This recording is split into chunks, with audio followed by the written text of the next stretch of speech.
দৰং জিলাৰ দুমুনিচকী মাৰুৱা চকীৰ কৃতী ছাত্ৰ মুস্তাফিজুৰ ৰহমানে সদ্যঘোষিত সৰ্বভাৰতীয় পৰ্যায়ৰ নীট পৰীক্ষাত সুখ্যাতিৰে উত্তীৰ্ণ হৈ অঞ্চলটিলৈ সুনাম কঢ়িয়াই আনিবলৈ সক্ষম হৈছিল।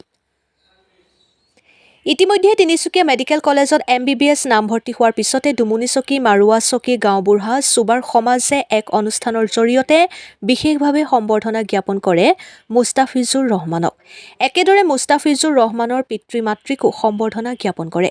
শতাধিক ৰাইজ উপস্থিত থকা সম্বৰ্ধনা অনুষ্ঠানটোত আঁত ধৰে ৰাজু আলীয়ে। অৱসৰী শিক্ষক দিলৱাৰ হুছেইনে আদৰণি ভাষণত মুস্তাফিজুৰ ৰহমানে অনাগত সময়ত চিকিৎসা সেৱাৰ লগত জড়িত হৈ ৰাইজক সেৱা আগবঢ়োৱাৰ লগতে ছাত্ৰ-ছাত্ৰীৰ আদৰ্শ হ'ব বুলি আশা প্ৰকাশ কৰে।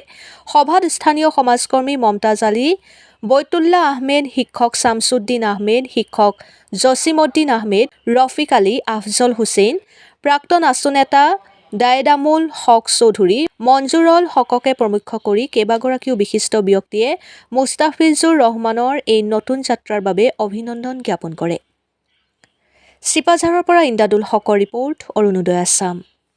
হয়, আজি আমি দুমনিচকী অঞ্চলৰ ভিতৰতে এজন কৃতী ছাত্ৰ মুস্তাফিজুৰ ৰহমান, তেওঁ সদৌ হাৰত নীট পৰীক্ষাৰ প্ৰতিযোগিতাত তেওঁ সফলতাৰে উত্তীৰ্ণ হৈ মেডিকেল পঢ়াৰ তেওঁ এটা সুযোগ গ্ৰহণ কৰিছে আৰু ইতিমধ্যে তিনিচুকীয়া মেডিকেল কলেজ তেওঁ এডমিশ্যন লৈছে।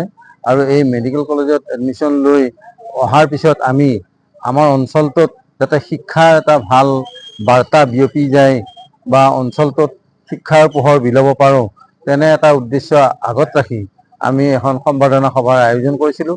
আজি ভাল লাগিছে এইকাৰণে যে আমাৰ অঞ্চলৰ যিসকল চিন্তাশীল ব্যক্তি, বৌদ্ধিক চিন্তা চৰ্চা কৰা ব্যক্তি, অঞ্চলৰ উন্নয়নৰ হকে সদায় কাম কৰি থকা ব্যক্তি আটাইকেইগৰাকী উপস্থিত থাকি আমাক যথেষ্ট অনুপ্ৰেৰণা যোগাইছে।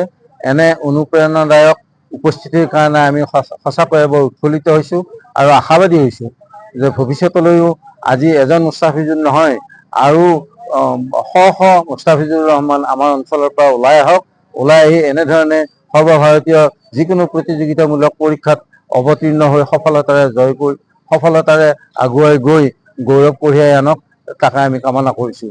আজি এই সভাখন ইয়াত অনুষ্ঠিত কৰাত যিসকল বক্তাই ভাষণ ৰাখিছে, তাৰ পৰা আমি এইটো কথা বুজি পাইছোঁ যে সঁচাকৈয়ে আমাৰ এই অঞ্চলত বৌদ্ধিক চিন্তা চৰ্চা কৰা, শিক্ষাৰ ক্ষেত্ৰত আগভাগ ল'ব পৰা ব্যক্তি যথেষ্ট লোকৰ সমাৱেশ আছে। আৰু এই সমাৱেশত তেওঁলোক থাকি চিন্তা চৰ্চা কৰি অনুজ যিসকল ছাত্ৰ ছাত্ৰী, তেওঁলোকক কেনেকৈ আৰু বেছি আগলৈ নিব পৰা যায় এই সম্পৰ্কে ইয়াত আলোচনা হৈছে। গতিকে আলোচনাকাৰীসকলক আৰু উপস্থিত ব্যক্তিসকলক মই এই আপাহতে তেওঁলোককো মই অশেষ ধন্যবাদ আৰু কৃতজ্ঞতা জনাই বক্তব্য সামৰিছোঁ।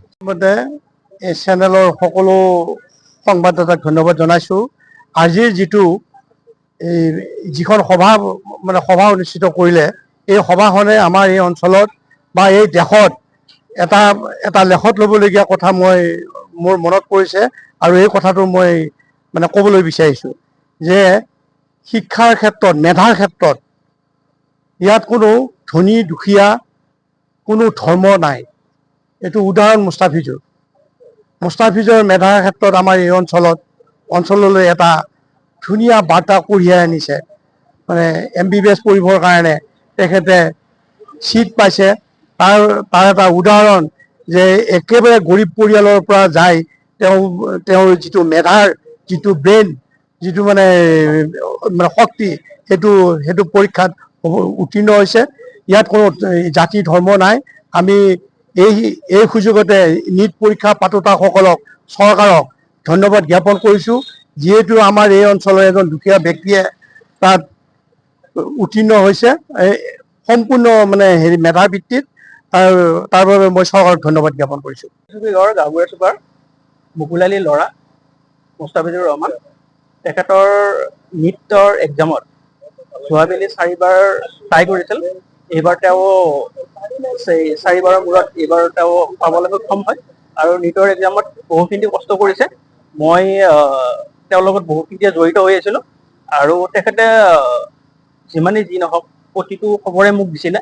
আৰু মোৰ গাঁৱৰে বৰুতা হয় দিলৱাৰ হুছেইন, আৰু মোৰ আব্দুল ককাইটি আৰু লগতে ৰাজু ককাইটি, তেওঁলোকৰ লগত মই কথা বতৰা পাতি তেওঁৰ যিখিনি আপোনাৰ শুভেচ্ছা বাণী দিব লাগে সেইখিনি মই আজিৰ এই মানে সভাৰ জৰিয়তে মই আমাৰ জ্যেষ্ঠ ব্যক্তি কেইজনকো আপোনাৰ উপস্থিত থাকি তেওঁলোকক উৎসাহ যোগোৱাৰ কাৰণে এটা প্ৰয়াস কৰিলো আৰু এই প্ৰয়াসত আমাৰ জ্যেষ্ঠ ব্যক্তি কেইজনে আপোনাৰ বহুখিনি সহায় কৰিলে আৰু আজি ইয়াতে উপস্থিত হৈ মুস্তাফিজুৰ ৰহমানক শুভেচ্ছা দিয়াৰ লগতে আমাৰ প্ৰতিজন উপস্থিত হোৱা ব্যক্তিক ধন্যবাদ জ্ঞাপন কৰিছো। লগতে মুস্তাফিজৰ এই কষ্টত আৰু মাৰাচুকী গাঁৱলৈ কঢ়িয়াই অনা গৌৰৱক মুস্তাফিজুৰ ৰহমানলৈ ধন্যবাদ জ্ঞাপন কৰিলো।